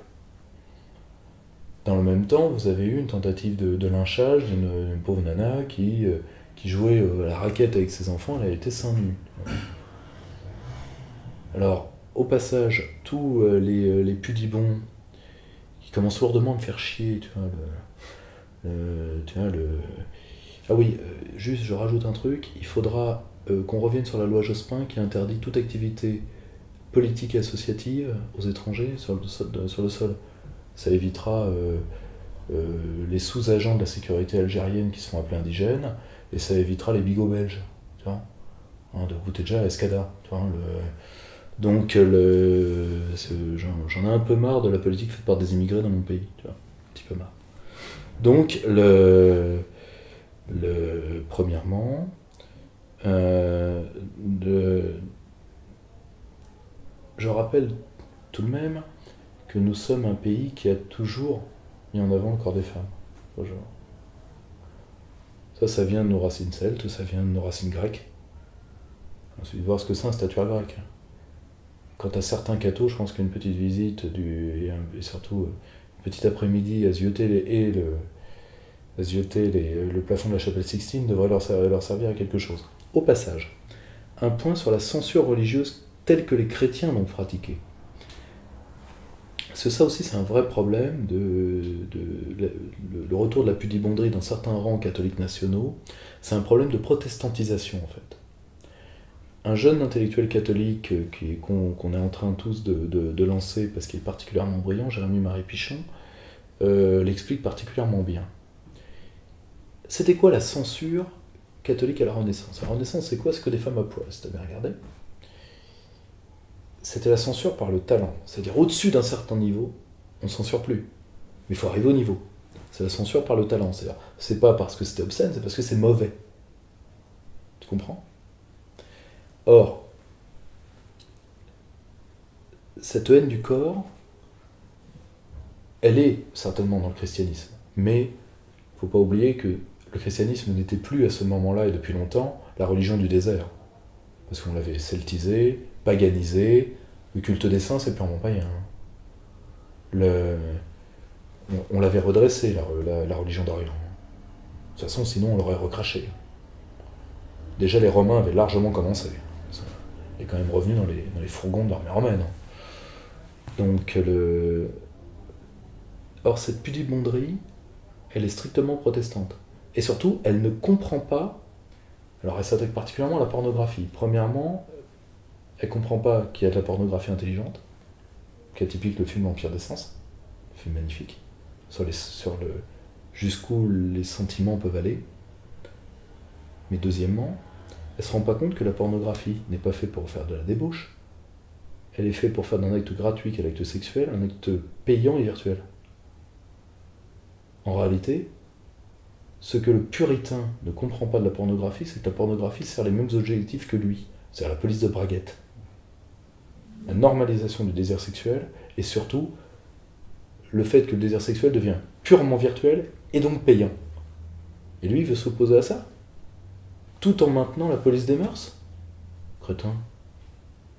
La preuve, des sociétés non pornographiques ont une activité sexuelle plus intense. Le problème, c'est que pour ça, il faut un peu travailler. Je sais que droite, dite nationale, plus catho, et travail dans la même phrase, sauf quand travail pour y faire travailler les autres, c'est quand même complexe. J'entends. Mais si tu veux, c'est une opposition à nos mœurs, parce que nous, nos mœurs ne sont pas des mœurs de débauche, c'est des mœurs de liberté. Pourquoi? Parce qu'on a toujours magnifié particulièrement nous les Français, quoi. C'est notre réputation internationale en plus. Donc on ne peut pas laisser faire ça, au nom de nos mœurs. Et c'est pour ça qu'il faut mettre tous ces actes si tu veux, de provocation. C'est simple, il ne faut pas les mettre sur le terrain de la laïcité, il faut les mettre sur le terrain de la politique. C'est on va appeler ça wahhabisme, en termes larges, peu importe que ce soit du wahhabisme doctrinalement. Et ça, on va l'interdire, comme le fait M. Kadyrov. À ceux qui pensent, ah oui, la Russie, le nationalisme russe, il aime bien l'islam. Ah, faut quand même, premièrement, comprendre que l'islam et la Russie, c'est une très vieille histoire. Nous, que des musulmans vivent en France, sauf, alors, dès qu'on trouve 3 squelettes qui auraient eu une tombe musulmane, tout de suite on dit, ah ça y est, on a trouvé un foyer de peuplement, oui, on a trouvé 3 marchands morts. Hein, je signale qu'on a trouvé des sépultures de légionnaires romains en Chine. Est-ce que la Chine fait partie de l'Empire romain? Non. Bon. Alors nous, là, le contact massif avec l'islam, c'est avec les vagues migratoires. Point. Sur notre sol. À l'extérieur, c'est autre chose. Enfin, il n'y a pas eu que ça sur notre sol. Il y a eu aussi les tentatives ratées de liquider. Ils nous ont attaqués. Et on les a gentiment accompagnés à la frontière. Mais, donc, si vous voulez, comme le fait la Russie. Monsieur Kadyrov, qui est un musulman pieux de stricte observance, il faut savoir que s'il y avait une marque par la barbe, le voile, etc., c'était les familles entières qui étaient punies. Méthode typique du Caucase, et pas uniquement d'ailleurs. Mais qui étaient punies. Ton fils est allé dans Daesh, très bien. On l'a arrêté avant qu'il y arrive. Donc lui, il va aller en maison de correction, il va être bastonné. Et toi, ta maison va être brûlée, sous tes yeux. Pour que tu comprennes. Kadyrov est un musulman de stricte observance. Un homme très pieux, qui d'ailleurs s'est retiré de la politique pour se cantonner à l'étude islamique. Donc, si vous voulez, il n'y a pas de support de l'islam radical de la part des autorités russes. Il faut quand même arrêter de déconner.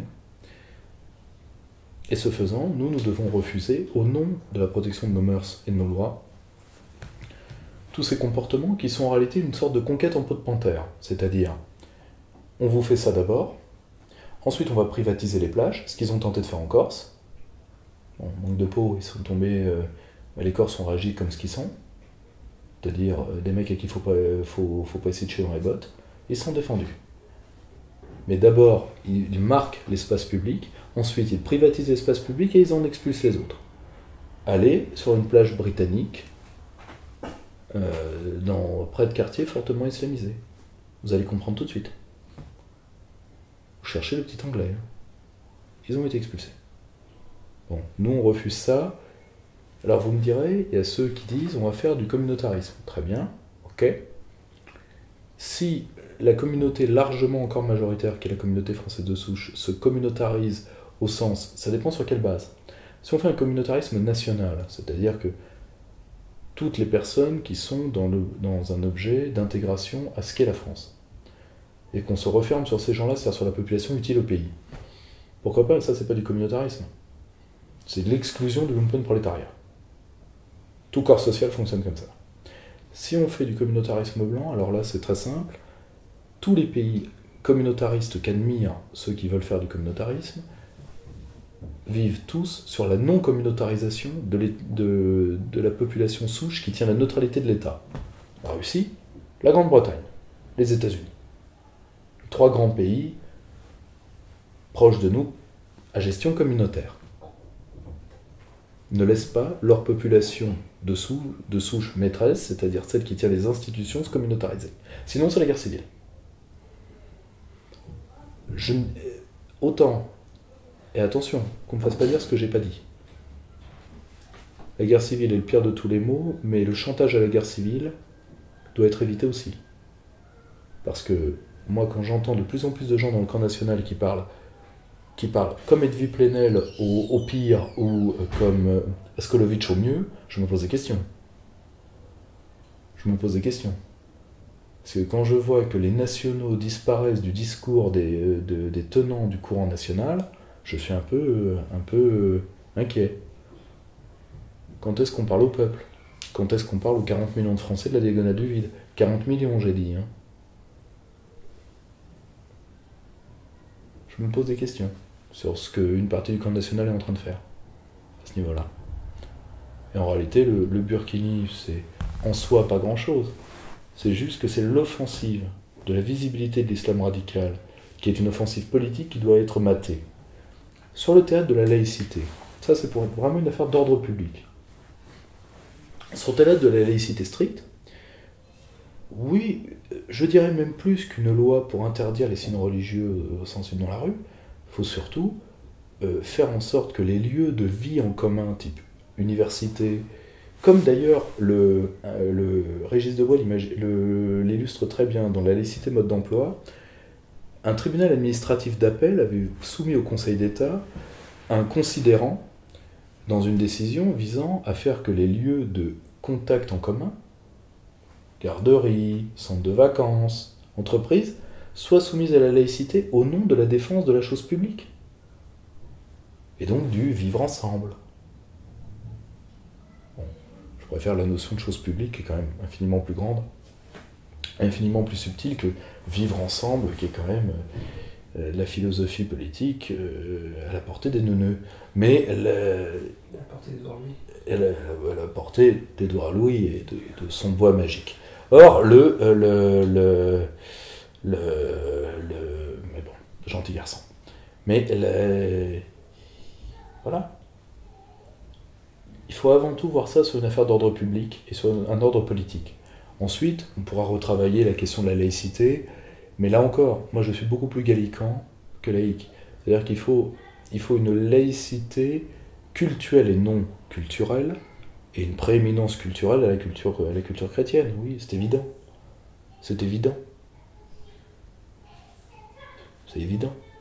Justement, pour revenir là-dessus, vous en parliez tout à l'heure de la déclaration de Philippot qui a dit qu'il fallait interdire la kippa, le voile islamique et le port de la Grande Croix, etc., qui a fait beaucoup réagir non, mais c'est ridicule, c'est ridicule. La loi, c'est général et impersonnel. Donc, Florian Philippot a cité trois signes visibles. Ce que n'est pas, on a bien dit signe visible. On ne parle pas d'une main de Fatima, d'une petite croix ou d'une Magen David. Non, on parle de signes lourds. C'est tout. Or, la loi, c'est général et impersonnel. Donc, il a cité trois trucs pour dire on discrimine personne, c'est tout. Parce que c'est quelqu'un qui essaye d'être équilibré par rapport à ce qu'il fait. Voilà. En plus, très loin de lui la volonté de discriminer qui que ce soit. Donc, et surtout pour les cathos, avez-vous vu des grandes croix pectorales dans les... là, les cathos illustrent ça avec la photo... je crois que l'une des seules photos qui a été trouvée, c'est une sorte de carnaval aquatique à Rio où des croyants arrivent avec de grandes croix en maillot de bain. Moi, je veux bien les mecs, mais en France, ça se porte pas, les grandes croix pectorales, c'est comme ça. C'est l'équivalent du 4e clou chez les gitans. Hein, en termes de taille, t'as déjà vu un gitan avec un 4e clou? Tu vois la gueule que ça a? Et là, salaud, ordure, Philippot, machin, on est tombé dans le laïcisme, etc. Pas du tout. La loi, c'est général et impersonnel. C'est des décisions administratives réglementaires qui peuvent porter sur le nom des gens. La décision s'applique à monsieur, tant, etc., ou des décisions judiciaires. Mais la loi ne dit pas cette loi s'applique à monsieur Tartampion et à monsieur Tartemuche et pas aux 65 millions d'autres. Clac. Ça, c'est pas possible. Je trouve que c'est un très mauvais procès, mais qui, là encore, est lié au fait du malaise identitaire d'une partie des catholiques, sur lesquels ils doivent travailler parce que personne ne leur en veut, ni Florian Philippot, ni personne. Personne ne leur en veut, personne n'entend leur nuire. La seule chose, c'est qu'ils affirment une identité constructive avant de penser que tout le monde leur en veut. Parce que, de toute façon, ils peuvent arriver à montrer du doigt tout le monde en faisant dans une logique de bouc émissaire, ça ne remet pas en cause les sources profondes de la destruction du catholicisme français qui sont des sources endogènes. Toutes les citadelles sont prises de l'intérieur. Et ces sources endogènes sont trois choses. Premièrement, le manque de formation des prélats. Premièrement. Deuxièmement, le divorce, depuis les chrétiens de gauche au minimum, et depuis même, je dirais, les porteurs de valises pendant la guerre d'Algérie, des catholiques, enfin d'une partie de la haute hiérarchie catholique et de la France. Je dirais même que ça date d'avant, parce que ça date aussi du comportement très ambigu d'une partie du clergé français sous l'occupation, mais je dirais pas de la masse des curés, je parle de la haute hiérarchie catholique. Et aussi du fait que l'Église de France n'a pas voulu se rapprocher de l'État et de la nation après Vatican II, quand elle a vu avec horreur les églises se vider, pas immédiatement, mais peu de temps après Vatican II. Pourquoi? Parce que quand la théologie catholique donne des leçons de droits de l'homme, voilà, c'est ce que le général de Gaulle disait. Il faut lire Charles le Catholique, très bon bouquin Charles le Catholique sur comment le général a réagi au concile, et dont les extraits sont repris dans De Gaulle avait raison de Gérard Bardy. De Gaulle avait prévu l'effondrement du catholicisme à partir de ça. Il avait dit. Il avait dit, vous vous êtes renié vous-même. Pourquoi? Quand on donne l'impression de se renier, on est mort. Et c'est vrai, le catholicisme s'est renié de lui-même. De lui-même. Donc, qu'il travaille voilà, il y a des jeunes catholiques qui font ce travail intelligent. Je pense à la revue Limite particulièrement. Eux, ils font le boulot. Vous voyez, après, pas de délire de persécution, quoi. C'est pas parce que vous ne sentez pas d'affinité avec la ligne défendue par Frère Philippot qu'il faut le charger de tout ce qui vous arrive. Je dis ça pour une raison qui est très simple. Moi, je ne fais partie d'aucun parti, mais j'ai de la considération pour Frère Philippot, tout le monde le sait, comme j'en ai pour Nicolas Dupont-Aignan, comme j'en ai pour d'autres.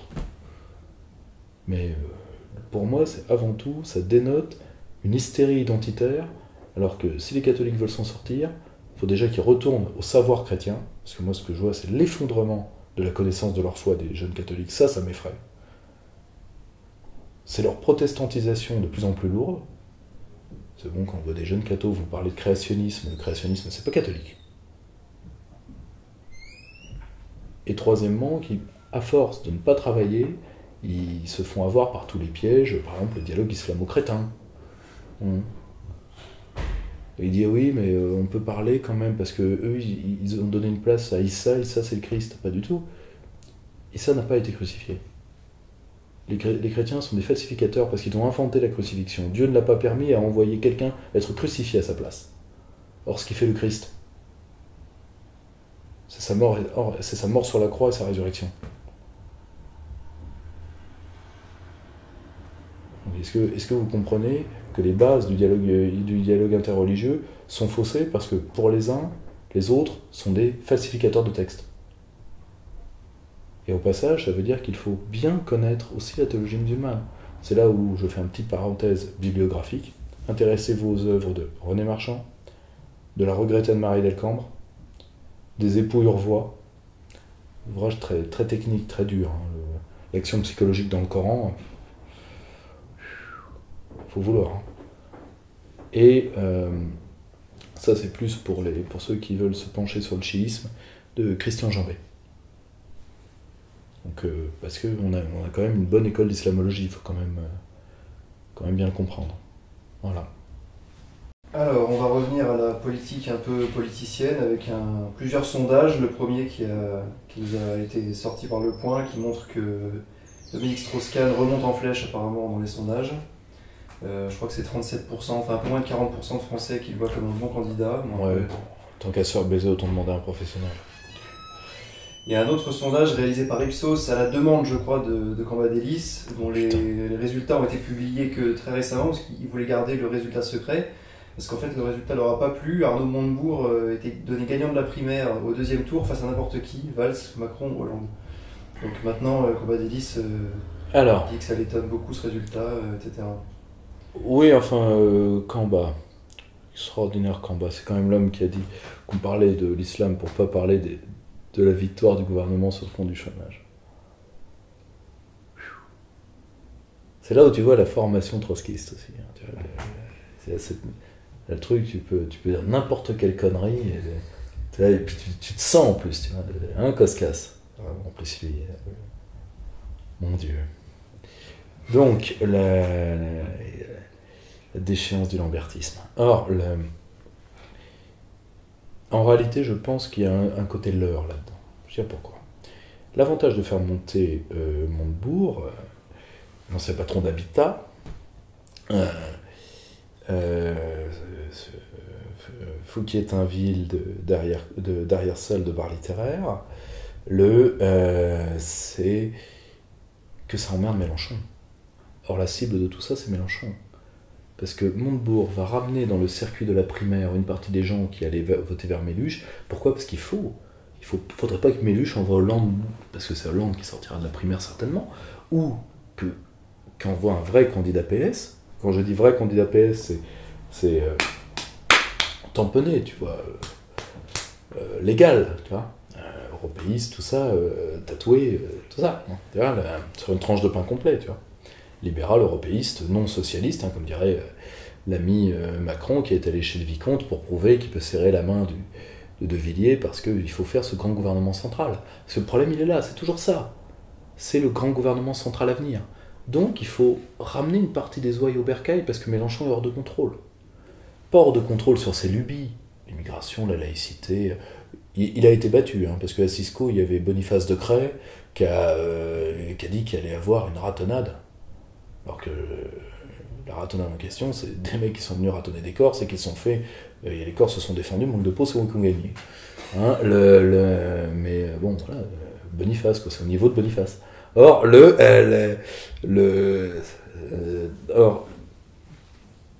mais par contre, sur le sujet sérieux qu'est l'Union Européenne, Mélenchon est totalement hors de contrôle. Donc on va envoyer Montebourg. En plus, c'est bien parce que Montebourg, il peut pas être méchant. Parce que sinon, on rappelle l'affaire Alstom. Hein? Lisez le bouquin de Jean-Michel Quatrepoint, vous allez en apprendre de belles sur Arnaud Montebourg. Au passage, Montebourg, moi, la seule utilité que Montebourg a pour nous, c'est qu'il donne des points de discours, protectionnisme, etc., nation, etc., à des parts de public qui n'entendent plus ces mots-là, et qui donc, ils plantent des graines et nous les récolterons. C'est la seule utilité de Montebourg. Parce que je rappelle que Montebourg est un homme qui voulait changer c'est un homme qui prend des idées et qui les jette quand il n'en a plus besoin. Réforme des tribunaux de commerce, sujet qu'il a largement laissé tomber, réforme du statut du chef de l'État, etc., etc., etc.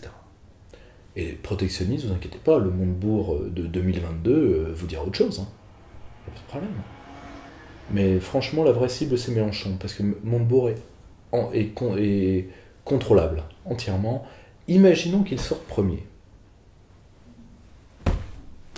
Pas d'équipe, il n'a pas d'appareil, il n'a rien. Résultat, il est entre un Hollande dépité, un Camba toujours là, et Martine Aubry qui tient toujours la Fédé du Nord. Alors, on fait quoi? Il va dire, ouais, on va faire un peu d'européo-réalisme.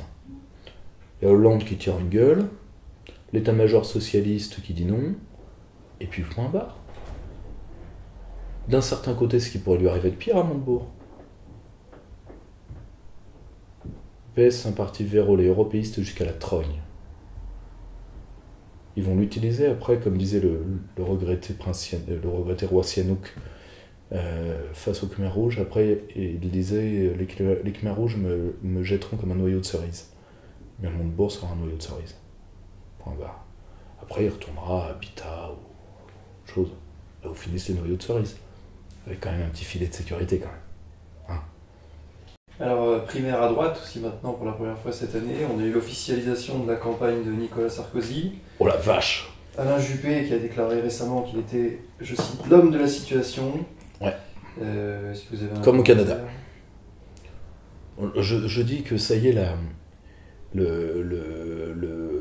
là, Sarkozy commence une campagne très identitaire, type à peau à connard, quoi. C'est-à-dire ce qu'on appelait au Moyen-Âge la chasse au pipeau, tu vois. Quant à Juppé, alors lui il joue la modération, lui il joue à plein de gouvernements central. C'est-à-dire Juppé fait déjà une erreur de faire un discours de second tour, déjà. Alors que les militants UMP, ils veulent du gros rouge qui tâche, tu vois. Déjà, tu vois, et c'est pour ça qu'on a envoyé la Castafiore, Morano, tu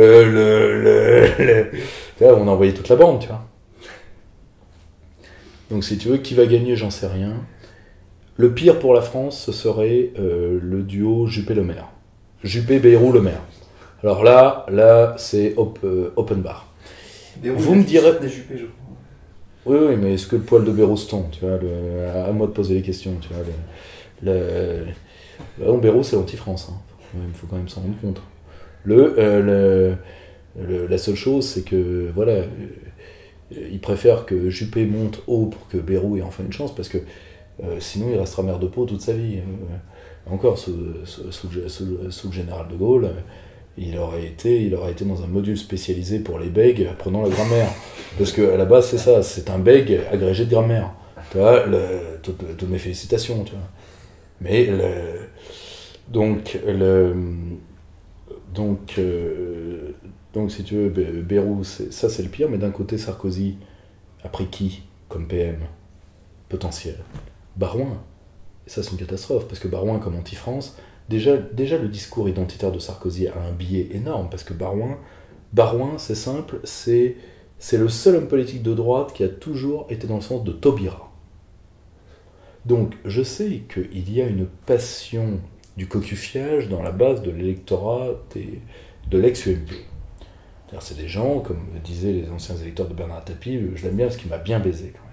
Or, là pour le coup, il se prépare à se faire bien baiser.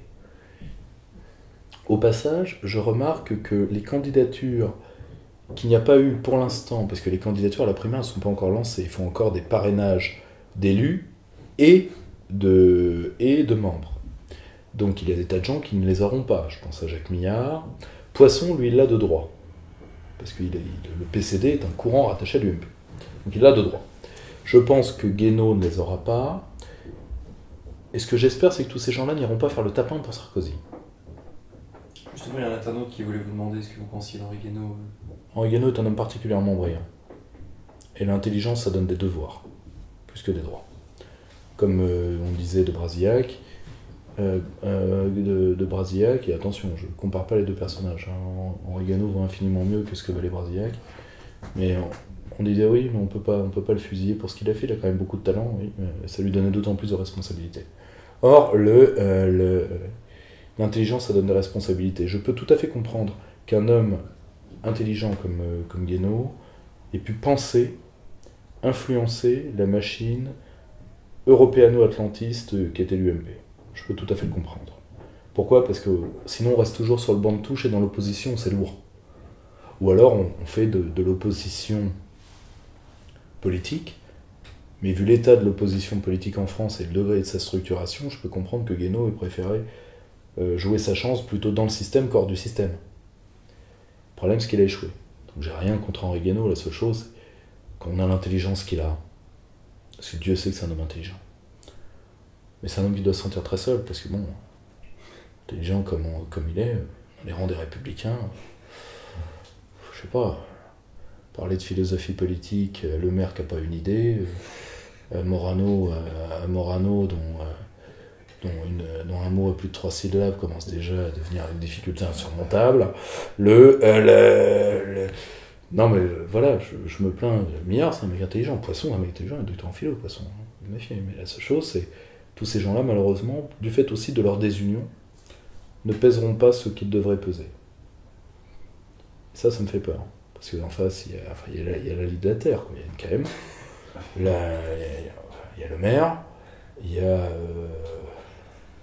Et puis après, il y a les demi-habiles, il y a Wauquiez, il y a Ciotti, il y a tous ceux qui se croient déjà en haut de l'affiche, alors que ça fait mal à la France, quoi. C'est la déchéance de la droite post-gaulliste.